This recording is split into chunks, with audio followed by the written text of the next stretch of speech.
So, Mark, what was it like at school for you? Um, so first, I was born in Northwest London, Edgware. I went to Edgware Primary School and Edgware Infant School. That was lit. All my immediate family in London as well. So me and my cousin were at like rival schools, which was very funny. And then my mum got a better job, so we moved to Milton Keynes. And I was like 7 or 8. These times I'm Mad. vexed. Oh no, I don't know.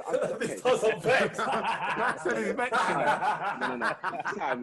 These times I'm vexed in it because my perception. Bear in mind, there's no social media or nothing these times. I can't just quickly go and check what Milton Keynes looks like in it. Like it's not a quick thing. I ain't got a smartphone, nothing. So flipping, I'm just like Milton Keynes. Well, I'm thinking, well, I don't know what it looks like, but I know it's not London. And my cousin's here, and I had a boy called Shaquille in it. He lives like around the corner from my yard. I'll never forget him, but I ain't seen him since. But I've just lost. If you ever come across this brethren, shout me in it.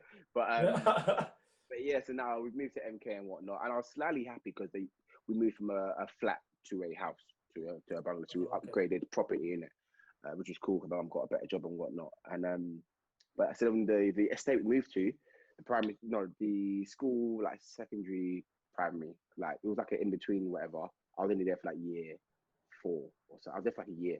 Me and my sister were the only black kids there, which was like, oh, okay, cool. I expected that. Milton Keynes, bare trees, bare roundabout, whatever. Bare roundabouts. Bare trees, bare roundabouts, bare lakes. That equates to no black people. Bare roundabouts. Yeah, Milton Keynes has bare roundabouts, honestly. Bro, I promise you. So these times now, bro. It is a bit of a stress, I can't lie. But these times now I get into year 7, and year 7 is lit, bro. So I've gone to a school called Sir Frank Markham Community School, right? And this I've never seen more flipping mix of races and cultures in one place. It was like a beautiful it was melting pot. You had the Malis, you had the Africans, you had the Yardis, you had the Polish, you had the white, them, like everybody left, right, center. I was like, right, this is lit. So I was the kind of youth at school that I was a chubby youth for starters. At school, I was a chubby youth. So I was like, I wasn't really drawing out or nothing from early, none of that. I was man them, and I was a floater. So I could call off with the man them, kickball and whatnot, and I'll go check the geeks them, like the maths them, like yo, you man. That's the best way to be, though, isn't it? That was like me. I feel that's the best way to be. And I'll go check the gal them, and I'll go check the other dons, the Marley them, and then I'll go check the. I'll be in the performing arts department and then go to somewhere else and whatnot. But that was like a community. That was like a proper. And it had a reputation for being a rough school. Then that was year 7 and year 8. After year 8, man had this really long summer holiday because the government put bare peas into the school, changed it to MK Academy. Locked down the thing. It became all nice, posh, new. We had to wear blazers and shirts. Blazers and all that, yeah. Before that, it was literally a red polo shirt, any black bottoms and any crepe. I'm feeling school like, yeah. Not Air Force, Air Walk. The white ones. Yeah. I was going to school with Air Walk. Oh, them ones, what the skating things. Yeah, the skating things. You know what skating things? Yeah. Everyone's got their Just Do It bags. And yeah, Dad, let me get a Just Do It bag. Just do it, yes. How much is it? £30. £30? I say, And then you're never seeing it. I remember seeing a Just Do It bag, and the way my mum just broke down how illogical and impractical that was. Yeah, they were stupid. They were small, I was like, bro. Fair enough, actually. Fair enough. Then they got me saying £30. £30 for that. They got a bigger version. I think I had a bigger version. The bigger version when it invented that, I was like, okay, cool. I was like, allow that, man. Give me that big long one over there. The big long one. That's what I want, man. Give me the what are the other sports brands they used to wear? Slazenger. Yeah, Slazenger, yeah, Gola. We used to do that Gola side. Gola, yes. Gola side, it was that was the thing.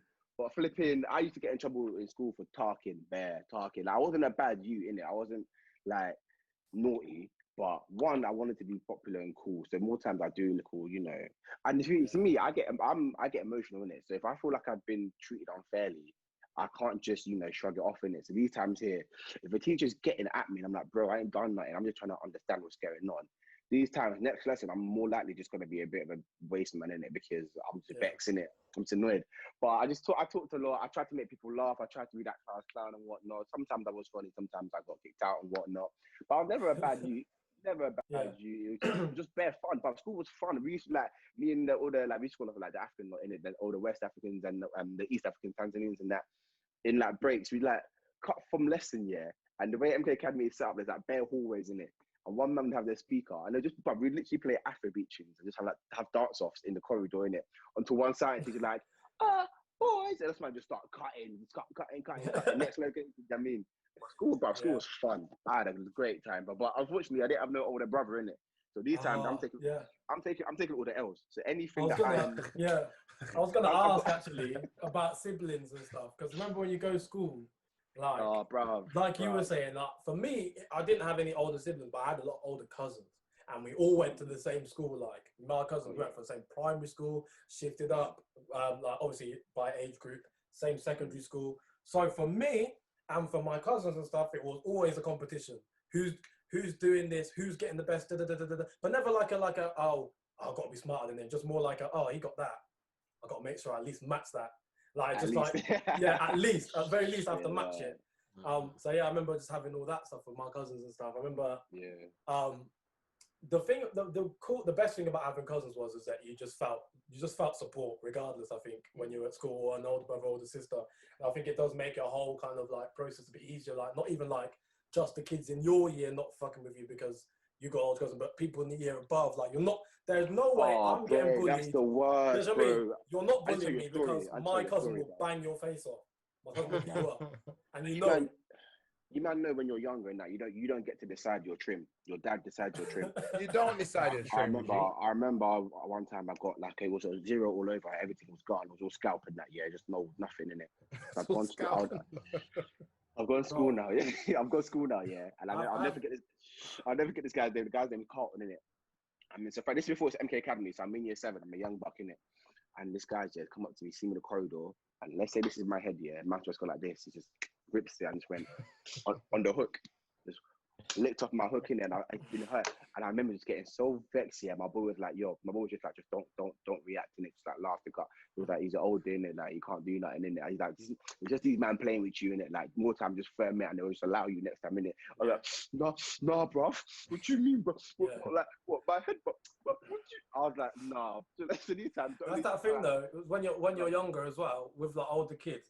Really, it's just and not every older kid is a bully, because I remember being older and never bullying someone. Like I just thought it was some waste bullshit, or like even like just picking on the kids that are younger than me. I just thought it was just waste of energy.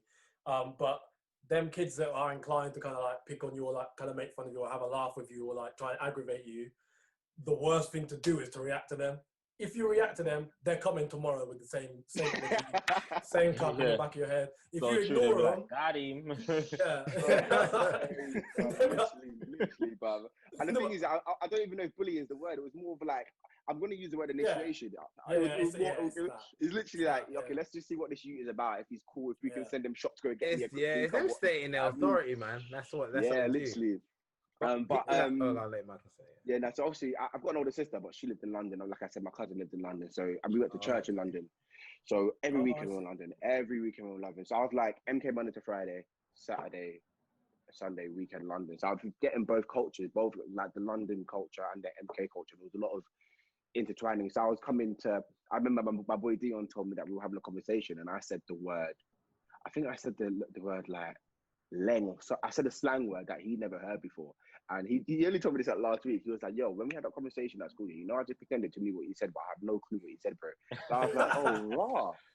And I was like, it all makes sense now, isn't it? But school was a joke. But what I was going to ask is like, did you man have all like the free school dinners and that? And you man used to like cuss? Because I remember, like, if you were on free school dinners, it was like, oh, raw, like, oh, you ain't got peas or whatnot. Like, do you know what I mean? Like, the people that had peas would bring the, like, the packed lunch.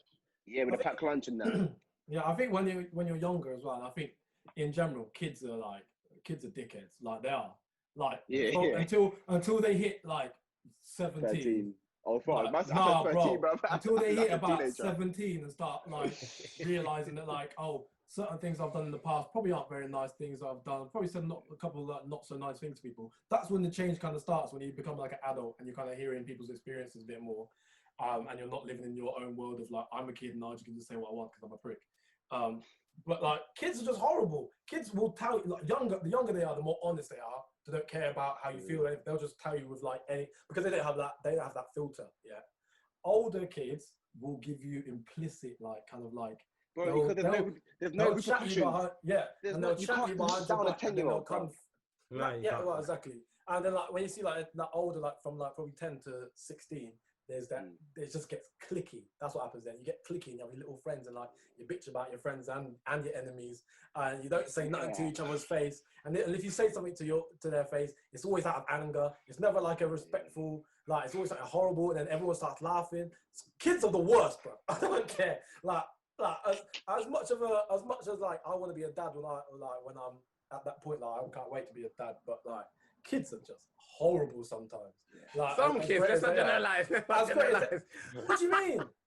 Nah, man, kids, bad mind. I do think it is some kids. I teach in it, so I feel like we have to be. I taught it. Yeah, exactly. I know some kids are so. I know some good youths, bruv. I know some good youths, bruv. Some kids are nice, for real. Of course, there are some good kids, but they get overshadowed by the little wankers that sit next to them and will tell you shit like, "Oh my god, like, is that a wig you're wearing?" So I mean, like, you have to be careful. Like, I remember, like, little kids. That's the one when like your sister or someone's got a weave. That's not your real hair. Oh god, so god.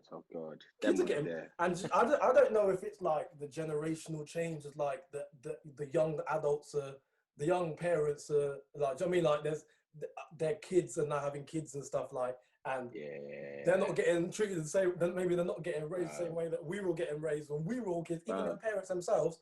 But certain things you just don't say to people. Like, I can remember. I feel like when I was at school, the kids, they weren't too bad, you know. Yeah, that's is that Midlands? I was a lot friendlier. This was England because I went to school both here and in Jamaica as well.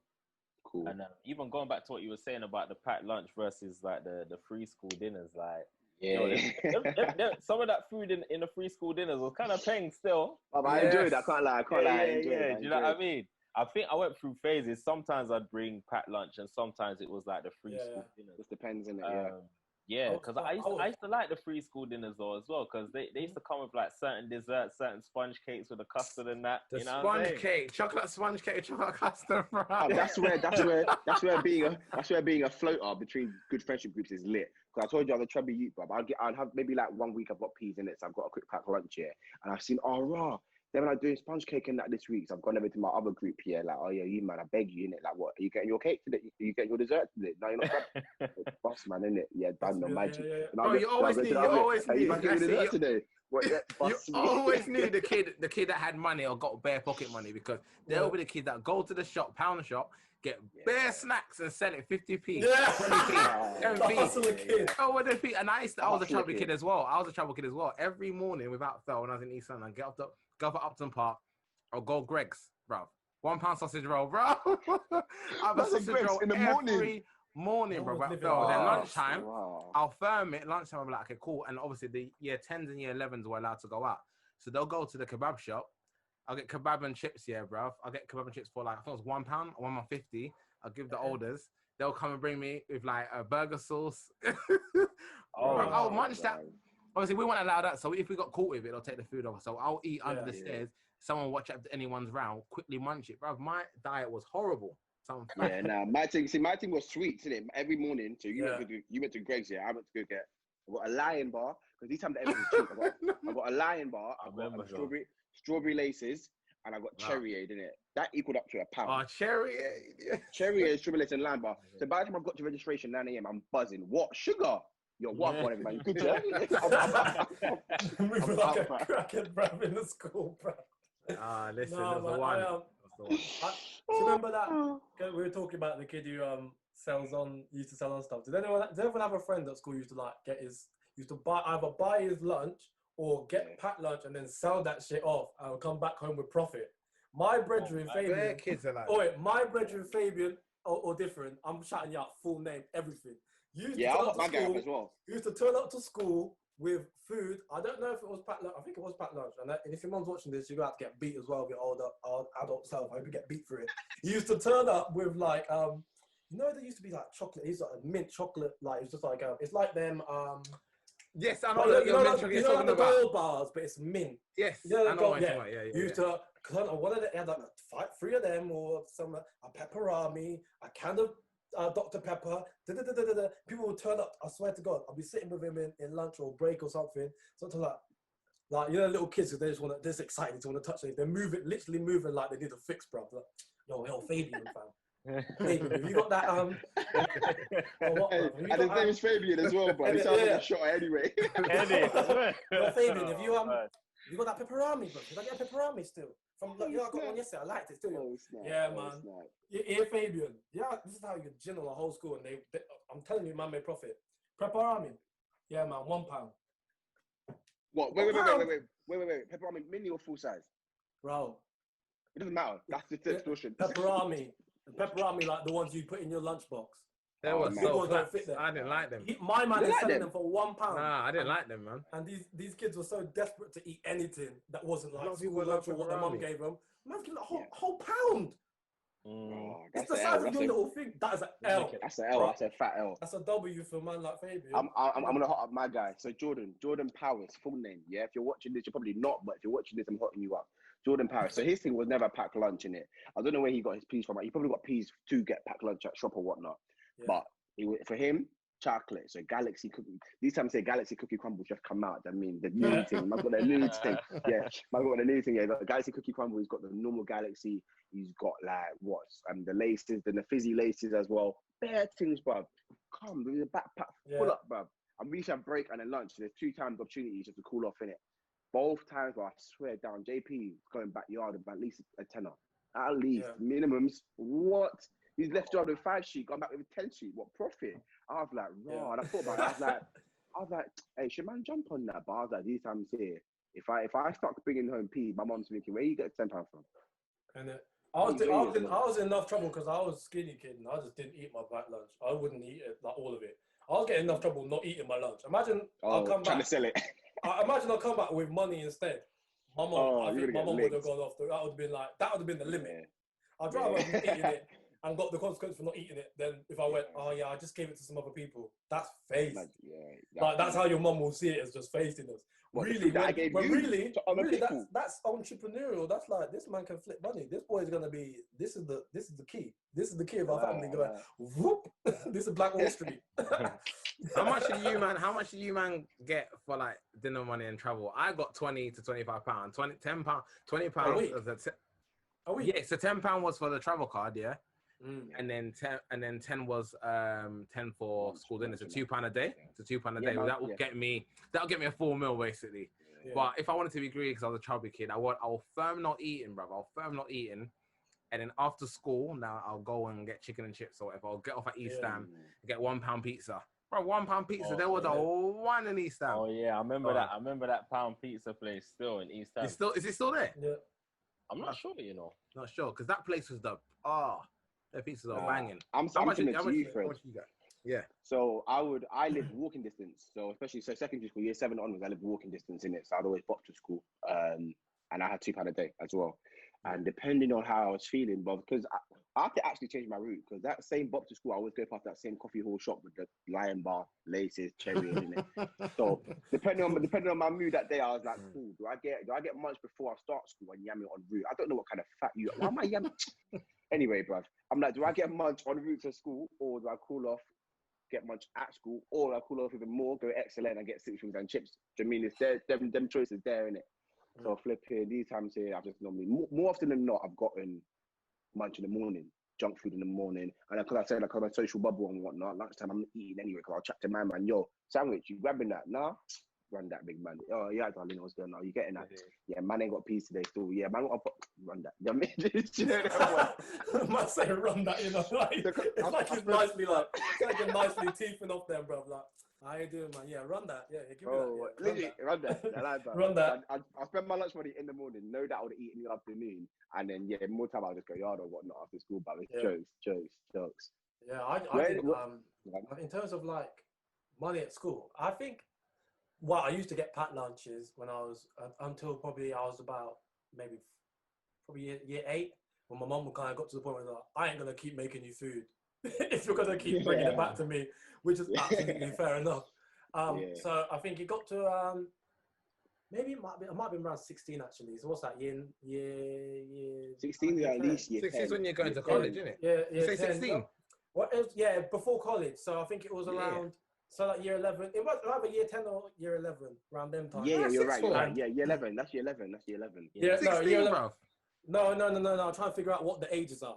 So if it's year 11 and 12, year 11 and 12 is 6. Yeah, 14, year 10. 12 and 13, No. yeah. Year 12 and 13 is 6. 12 and 13 is 6 minutes. So it's one year 12, so yeah. So, okay. So year 10, around year 10, 11, I was basically my whole routine for that, my whole life was like go to school, get picked up by whoever's picking me up that day. And I think by the time I got to about 15, 16, one of the people that used to pick me up with, I used to get picked up with my sister and then my 2 female cousins, and it was one of my aunties. So by that point, and I'm kind of thinking like, you know what, I just kind of want to be able to do my own thing. I don't really want to have to hang around girls all the time and just want to be able to chill out. So I just started getting the bus, and then when I started getting the bus, I realised I had to start being able to afford the bus, and like my mum was absolutely fine with giving me a bus pass. Then I went to a place of like, let me just, if I'm going to make the trouble of going like, I need to take care of myself, let me just take care of myself. So I went and got a job in Debenhams. So what would happen is every Thursday, I'd get the bus from a place called Wheatley, which is just outside of Oxford, go half an hour into the centre of Oxford, go to Debenhams, do a shift. I'd also top up my bus pass there. That's why I got the job at Debenhams.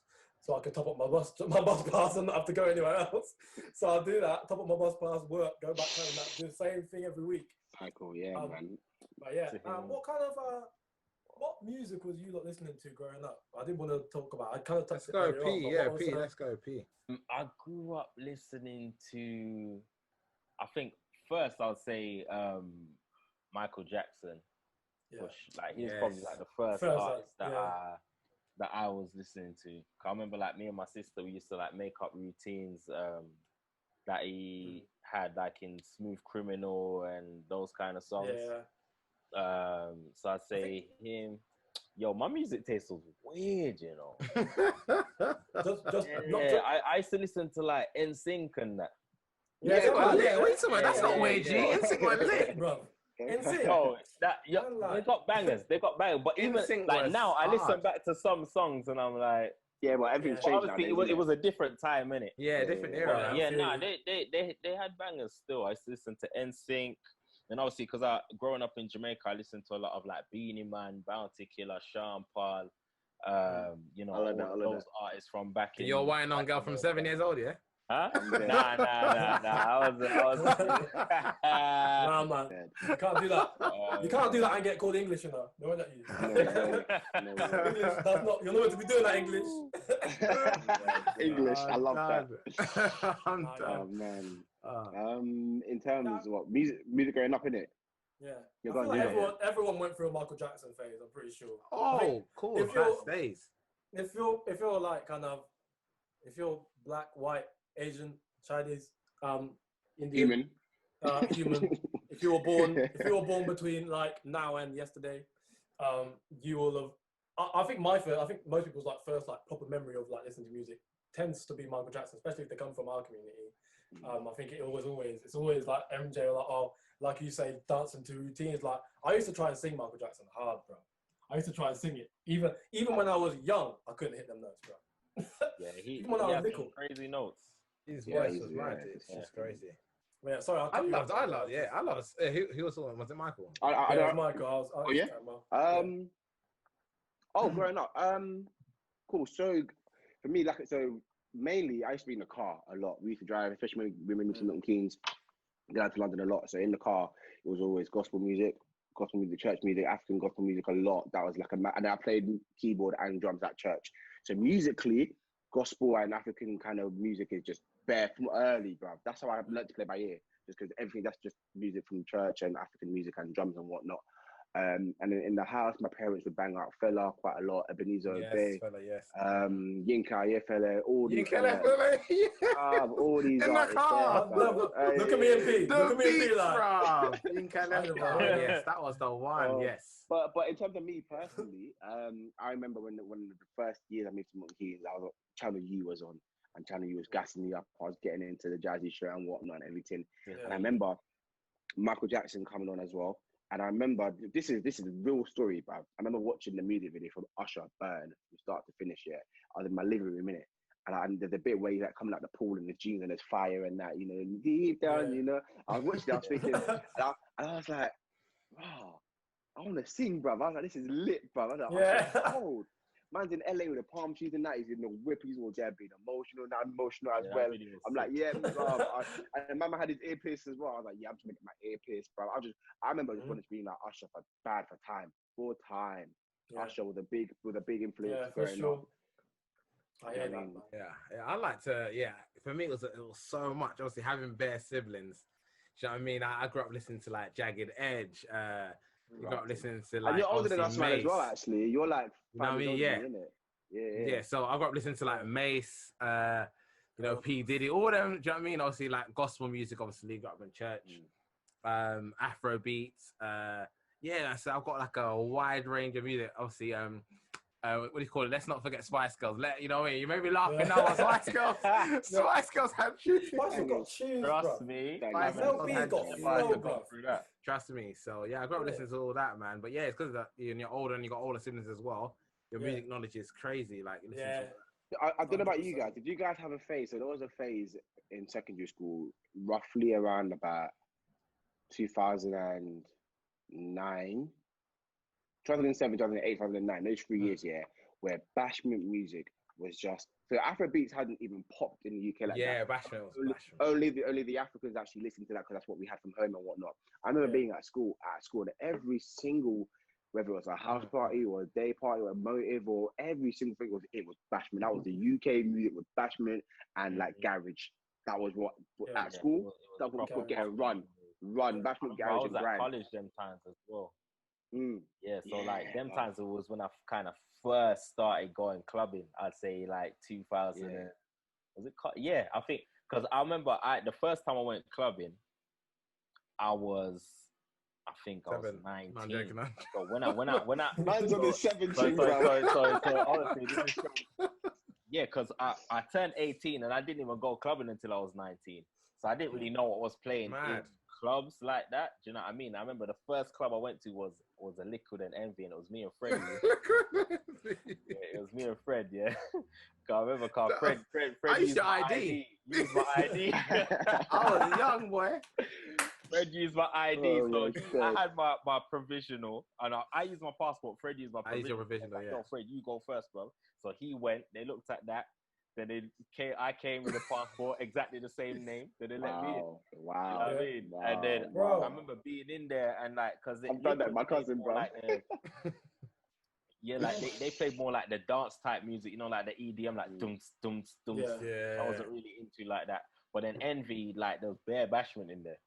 Just bare. Envy was lit, bro. We used to have a lot of memories in Envy, bro. So the point in the UK where bashment was just a thing, bro. Like I remember just that every playlist was just bashment. I remember, and then I feel like the band just dropped Oliver Twist, and then it just kind of went vroom. Everyone just and then Oliver Twist is a massive change. And then Fuso G's come out. And he was in. He had like Kanye West and Jay-Z in his music video. And everyone's thinking, right, Afrobeats and whatnot. And then before I knew it, like year 10, year 11, I'm here doing. Of course you hurt my head or nah, man. Bro. Bro, it was mad. It was mad. Do you remember? I don't know how old you guys were when Ray J One Wish came out. I remember being in year 10 or year 11. Well, listen, and One Wish came out. We're all playing on Nokia. How old was I? I was in year 10 or something when it came out. One Wish. That song, I must have been. You must have been very young, you guys. The thing is, the way I grew up, like, in terms of me, like what I listened to growing up was kind of I will say, I think my first proper memory of listening to music, like the first time I watched a music video and thought, wow, that's mad. I think it was Michael Jackson Bad. But but like I just love that video anyway. So that's when I kind of like had the whole choreo as well. Shaq busted out that choreo often. No, I never. And but yeah, so I remember that started like a very big kind of like I just loved him. I just thought this guy's insane. He's so like the way I watch his live videos and his live performances, like this guy was leaving his heart, soul, backside, everything just left out there. So I was like, man. So for me, that was like, that's the kind of person I want to be like. So I completely like, I put the fact that I'm a performer down to Will Smith and Michael Jackson every time. Yeah. Them two were the two people that made me go, this is kind of the direction I want to go. But yeah, so I like my a lot of my uncles, I think 3 of them are DJs.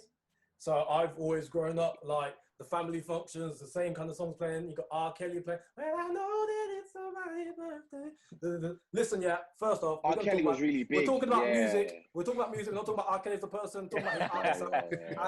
And I'm sorry to say it, his music bangs. Bob, in our culture, it was so influential growing up. Bob, I remember my auntie having me, my younger sister, and my cousins in the living room. We were all doing step to the left. We were all doing the dubs. I don't know singing, but it's got bangers. People, Listen, I'm not gonna lie. I might just do a whole cover album of RK so you lot can listen to it again. And we just do a whole cover. Funny. Yeah, you're welcome, you man. Because we need to listen to that. Obviously, that music here. Apart from cancel him. But his music you can't even like bangs. So my cousins, like my whole iPod, like was I used to go to my auntie's house every Tuesday, once a week, every Tuesday without fail, like clockwork. I'll be at my auntie Sam's house, and that would mean take your USB and your phone because you're gonna sync your iTunes and get some new music, bro. So my whole thing. LimeWire, man said iTunes. He's got money from Oxford. No. Listen. You can only sync on iTunes. Every song came from LimeWire. Or YouTube MP3 converter. Don't get it twisted. Don't get it twisted. But for the feds, I got off iTunes. But yeah, so all my songs came from that. I remember when I first heard One Wish, I was like, this is some emotional stuff, man. I never even been in love like this. It was in the rain. I was just feeling it. And he sounds like he's all crying when he's singing it. From the beginning, he just sounds upset. Like, I gave him my heart. I gave him my soul. It's like you can't even talk no more. I have to sing it. As a matter of fact, that was one. Yeah, just see. It was about 8 years ago. Don't act like you don't know. It was emotional, bruv. Like that came out. I just looked up 2005. That came out. That's mad. I was 9. I was mad. Fully 5, 6, 7. I was definitely. I must have been 8 then. 8. Just turning 8. That's so mad. But similar to you, Fred, older siblings. So my older sister was born in Nigeria. She came to England later on. I met my older sister when I was like around that age, 9, 10, 11. And she came, she used to listen to Joe, Mariah Carey. Yes. Oh, but my older sisters are, Joe, Mariah Carey. And who else did she listen to? She used to listen to a lot of Boys to Men, a lot of, what's that group? TGT with Tank and Tyrese and Genuine. Yeah. And I was like, she singing these songs, and she used to bang Bare Westlife actually. Bare Westlife. Yeah. But Westlife had tunes. Westlife had tunes. Bare Westlife. Listen, shout out to the Boyzone. Boyzone. Blue were different. Blue were cold. I wanted to be Simon. Free ride. Yo, that was a banger, mate. I met bloody Lee Ryan from Blue. I was teaching, bro, and I didn't realize that I was teaching his son, and I didn't realize that he was. I didn't realize that at the time he was here to pick his son up. So I walked out of the class that I'm a TA for, and I look around. I go, isn't that the sickest voice in all of England? Lee Ryan over there. Just sitting there. Lee Ryan used to sing all the sickest parts from Blue. He did. All the good bits, just saying. That's Lee up there hitting that clean. Yeah, go on, Lee. Lee sound like. I've heard Lee Ryan sing next to Stevie Wonder and sound just as good. So, shout out to Lee Ryan. But yeah, so I see him here and I've gone, rah. I remember being little and just thinking, this guy's the sickest singer ever. And I come up to him and go, I'm so sorry, man. Are you Lee Ryan? He was like, yeah, I am. I was like, bro. I was like, bro, I was such a big fan. And I thought I'm not going to have to see him again. I just thought I'd say that a little quick thing. I don't want to interrupt you because obviously you're obviously not here to be about. I'm just a massive fan. Really good to meet you, man. Cool. Shook his hand. Now I've turned around to go back to the kids to let them meet their parents. Yeah, my man's followed me in with the rest of the parents. So I went, oh, for fuck's sake! I just fangirled some youth's dad, bro. Who I met when I was young. I got Michael Jordan. I was gonna say in them situations you have to say something, but if I'm seeing Lee Ryan, if I'm seeing who else would gas me like that at that age, bro, just like even Simon Webber in that group. I rate Simon or Lamar. Simon. Or like Jamil. Lamar was hard. Lamar was cold. And do you cold, remember man. Sway as well, the rapper? Sway. Yeah. Do you remember Lamar and Sway? Rappers, fam. Little Derek's doing okay. Yes. The guy Saturday Night Hustle with Lamar. Sunday, Monday, Tuesday. Oh yes. Thursday, Friday, Saturday. Then we do the first. Getting up at 6 really hurts. Someone's to take a shower. Sway is just underrated. Sway, that guy. if Sway came back now, I'll be all for it, bruv. I'd love to hear like another Sway album or something. I don't know if he's still active actually. I'm just kind of talking. Go on. In terms of hip hop, like, because obviously Michael, you're saying you watch Channel U and stuff. How did you guys ever? Like, for me, I didn't really fall in love with grime. I loved Pow, both versions of Pow were like just insane. I loved a lot of UK music, but I was never really like a inner grime person, just because I was so in my hip hop, like, because I think it's just always, I set out from birth, and when my dad's named me after Tupac, it's just a downhill cycle of just, that's it, that's the lane you're going to listen to, really. And like hip hop for me, like, I wasn't really into, like, I was into like Chipmunk, I was into Lethal Bizzle. I really like Dizzy Rascal, but I like Dizzy Rascal because didn't feel like grime. Like was it Boy in the Corner? Is that Boy in the Corner? Yeah, he done songs on a lot of like slower beats. Fix Up, Look Sharp is what I was thinking of. He Just a Rascal was a big tune as well. I love that song as well. Yeah, grime was like bread and water, bruv. So like I said earlier, even though I moved to Milton Keynes, I was in London so much, and especially like I said about church. So because my church was in London, everyone there was from London, majority. And I remember, and I was one of the younger people there. So one of my oldest called Samuel, he's an artist now, he's a rapper called Radar. Rebecca Winter's an artist right now. I don't know if you guys have heard of Rebecca Winter. But they're all from West London. I had people from West London, I'm from South London, and I was like, we'd been to Milton Keynes, but everyone's like, oh yeah, you might have from London anyway, technically, whatnot. Yeah. So these men were on, bruv. But I'm telling you, it's called England 10 or something like that. It's got Ice Kid, it's got Chip, it's got Gets, it's got Scorcher, it's got Criminal. But grime was like, grime was hard. Criminal, I went to school with Criminal, yeah. I remember you saying that. Criminal's in my year, bro. Michael's Criminal's in my year, bro. Yeah. Isn't it Ron and Joshua Ramsey? Well, you got my snap like that, like. No. We're never boys, but he was in my year. He was trouble, man. He was like, everyone knows about the Ramsey brothers and that. They were like loads of them. But he was just a trouble kid. He got kicked out. Before I left. There you go. But now, he's hard. Criminal. I just remember, like, it was like that was it, innit? Like, because we used to have youth church as well, and we've got upstairs a little different section. Everyone was coach and whatnot, read Bible and chit chat and whatnot.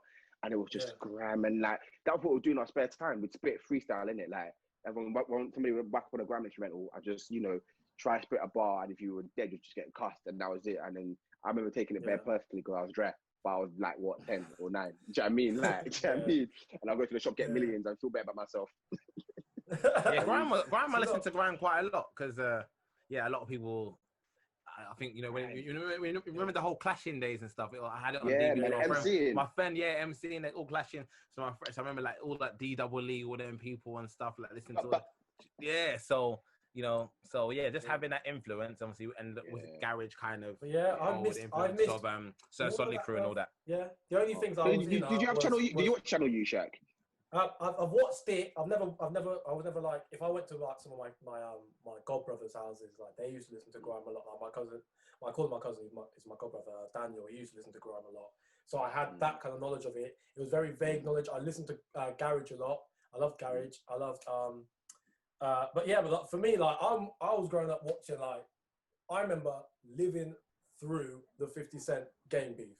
Like I remember seeing these songs coming out and listening to it as it's coming out. As young as I was, this was the music I was listening to. I listened to G Unit, Snoop Dogg,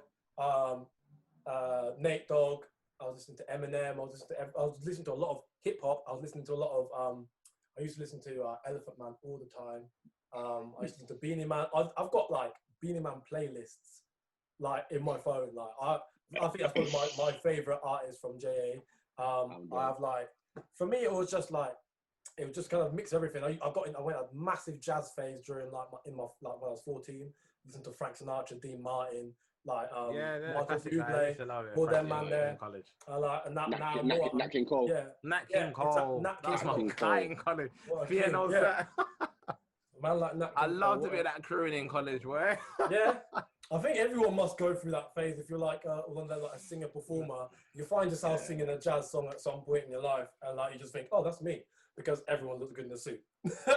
So what were the kind of? I was thinking in terms of songs, like what are the hits like that we've grown up with now that are when they play, you're always banging them. So one is obviously Kanye West, Gold Digger. We all know if that comes on in the club, 9 times out of 10 people it's gonna be a kind of decent experience. I remember when Umbrella by Rihanna dropped, and that was mental. I didn't stop hearing that song for a very long time. When that dropped, I was like, right. Then remixes are dropping and all that shit. Yep. Do you remember when, not even so much Crank That, but when Kiss Me Through the Phone came out? Bro, Soulja Boy had a period, bruv. Soulja Boy had a period. Yeah, he really did. Soulja Boy had It's mad though, isn't it? Because like, I was looking at the other day that I think there's a new song that came out called "What's Poppin" by a guy called Jack Harlow. Oh, Jack! That's a tune, you know. What's poppin'? Yeah, it's a banger. And it's obviously the remix came out, and it's got Lil Wayne, it's got the Baby, and it's got Tory Lanez. And that song bangs like. It does, bro. That's hard. Tory Lanez, wherever you are, I don't know what's happened. I don't know if you're arrested or what, but your verse was sick. I'm glad it was your last one. Do you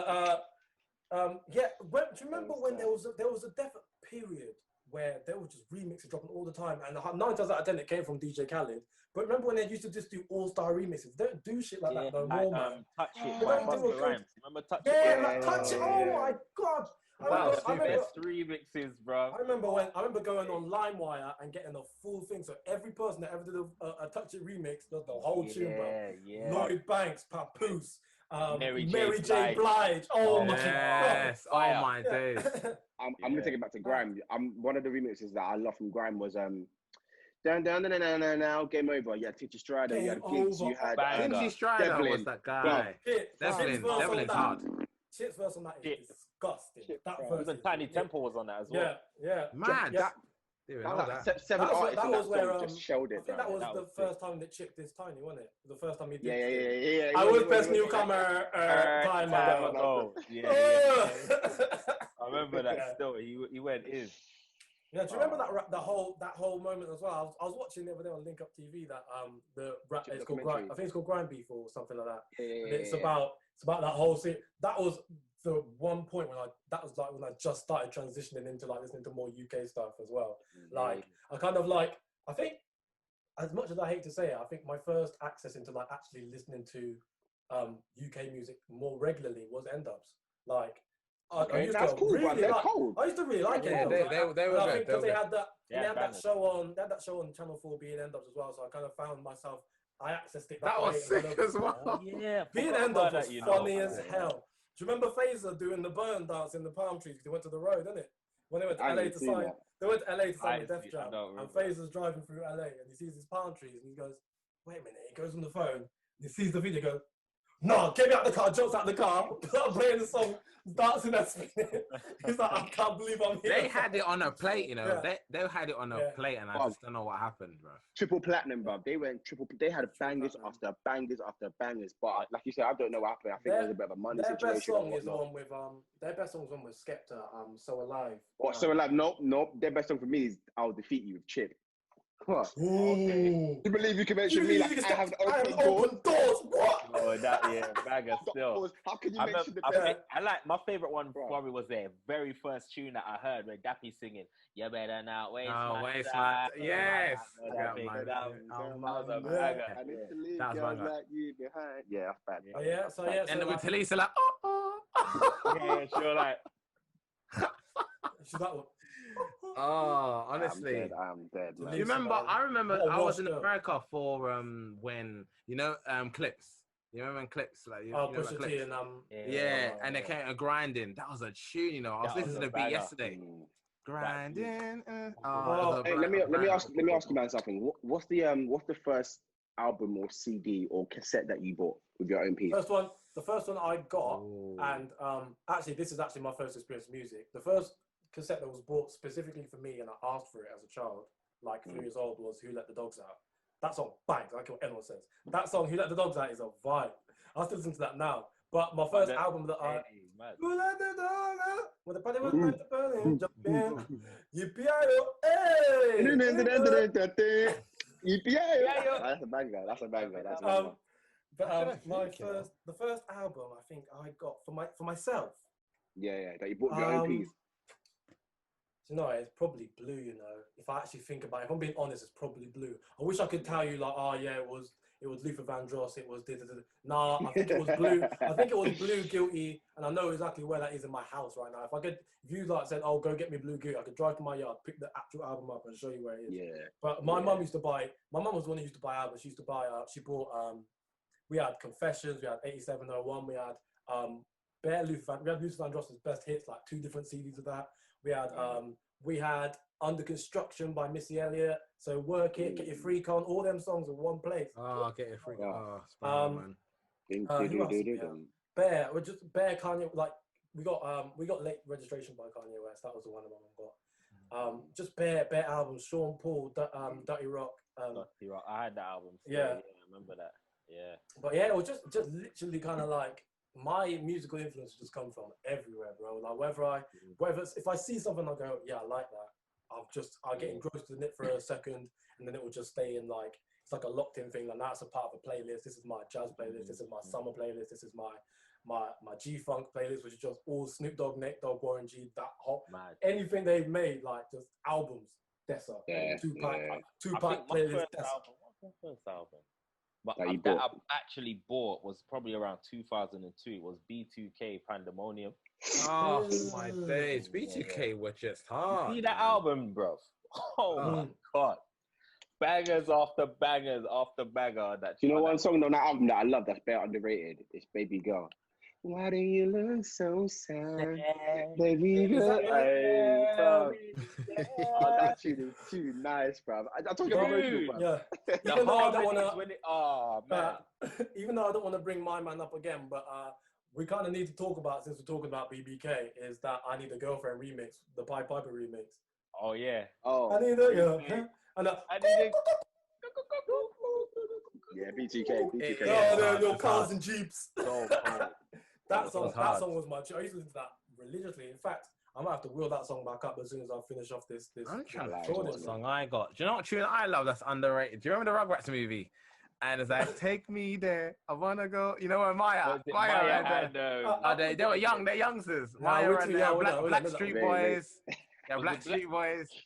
Blackstreet got bangers. Blackstreet or Blackstreet? Blackstreet. It was Blackstreet. Oh, Blackstreet, yeah. Oh, yeah. With Mace as well. I remember that tune, bro. That was like a nursery rhyme, but they made it. It was old school Rugrats. R&B, yeah. But I think what I bought my money was Against All Odds. I think I actually got it on my iTunes now. Must have been N-Dubs, you know. I think it was the first tune I actually bought that I had. Oh, really? Yeah. I don't know why, but, you know. I think the only time I've never ever bought a tune. Like the only song I bought by accident was a backing track for Guys and Dolls, bro. Peak. Is it? Peak. I thought I was just downloading it to listen. I remember asking my own piece to get. I got the first album I bought was Skepta Doing It Again, and I remember that album. That's Sarah Live's on that one, Shaq. Yeah, Doing It Again, and I was like, I heard this one. I was in my. So this is like the first couple of years I've moved to MK and whatnot. And I remember hearing it on I had my Walkman player. I put the thing in there with my earphone and whatnot. And I used to bop to school with that thing. And I remember bro, Skepta is hard, but I used to go, you know when you feel like bare, like, you feel like what they're saying is coming from you because they're saying it with such vim, and then you feel sick because you know the lyrics. So you're like, man knows the words, but I'm still spitting that in class and whatnot. Oh my days. Exactly. I made a habit from when I was young, just learning lyrics so I can just spit them in any situation. Like if we're vibing the bike, I'm gonna bar everyone else out even if I wrote it, bro. It got to a point where I knew my songs so well that I could go, here's my phone, put a song on, I'll tell you what it is before you hear lyrics. Way before you hear lyrics. Like the first sound, I was like, Billie Jean. That's California Love. Oh, that's G's and Hustlers by Snoop Dogg. It was never had an issue with that kind of stuff. But yeah, learning lyrics was big. Do you remember when Cha Cha Slide popped? and shit like that. The songs that used to that popped at school, like Chatter Slide popped. Kiss Me Through the Phone popped. Saturday night. Remember, hey Sue, I just want to talk to you. Tell you how I love it. That song popped up at school. That was you know that gang. College, actually. That came out the same year as I swear that must have come out. I remember it coming out very similar time to. That was. I'm pretty sure. Google it now before I say this. I want to see if I'm right. Yeah. H2O, I think, came out in 2008. I think so. Right. And I think I swear I feel like it came out the same day. I feel for me the way my memory works, I feel like it came out the same day as Crack That Soldier Boy, because I remember being at school like people going like, nah, this song's better. Nah, that song's better. Nah, this song's sick. Listen to the way he says crack that. You see, it said man says super soak the hose. Do you even know what a hose is? Do you remember Pete? Do you remember in college? What is that song gonna be? Is that Timbaland album? Timbaland album. Oh, right. Yeah. It had and it's got what's that song again? Yeah. That's Timbaland. That's the way I are. Yes, that came out that kind of time. We had a jazz teacher, yeah. He did the head exercise. Oh yeah. He loved it, you know. This guy loved it. Oh. Yeah, I remember that album. That album was sick, man. That album was hard. What's that album called? I don't know. That's a good album. Timbaland. It's got bare tunes on it. Got Timbaland. It's got the tune with Nelly Furtado on it as well. It's got Shock Value. That's Shock Value. Shock Value. I'm gonna blow you man's mind. You remember this tune? You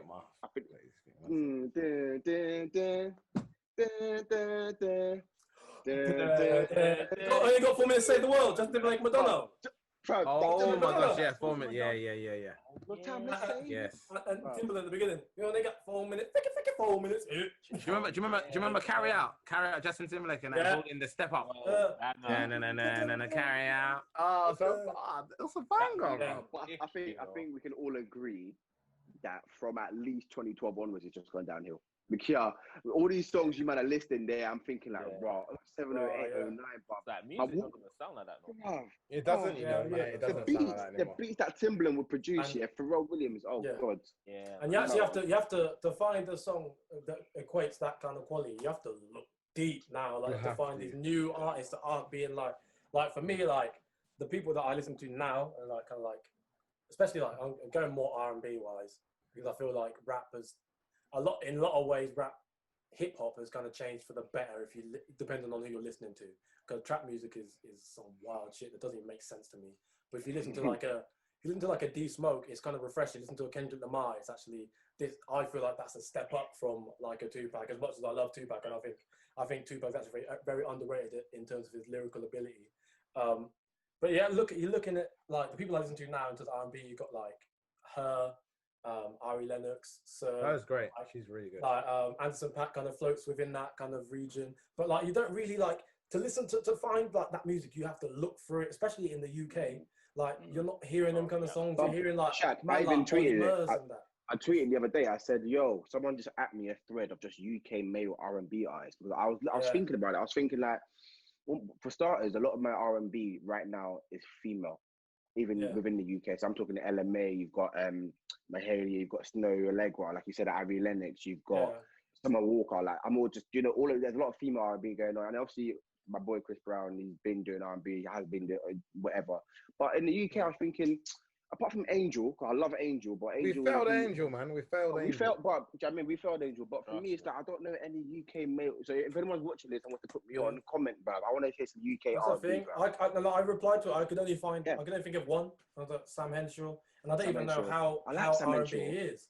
I don't even know how R&B is. He kind of doesn't really. He's kind of like mainstream R&B. It's like a mainstream R&B. There used to be a lot of them though. There used to be like Mark Asari, Luke Essien, all them. They tried to. Luke Essien was sick. Okay, that's it. They just didn't really get the breakthrough like they should have done. Really. Yeah, it's a bit mad, but I, feel like music needs to be fixed up by bad people. People need to fix up their music, guys. Come on. Pierre, drop an album, please. That's what we want to hear. Actually, Pierre, go on and tell the people then what's the latest work of art? What's the latest track? What's the latest piece of music you've been working on and whatnot? Last year I dropped the album on my Spotify and other platforms called Major Things, which was like 11 songs that were all produced by me. But this year, I really wanted to just focus on releasing just like singles, really. Singles, yeah. And I've still been doing like regular freestyles on my Instagram and stuff, so that's been good.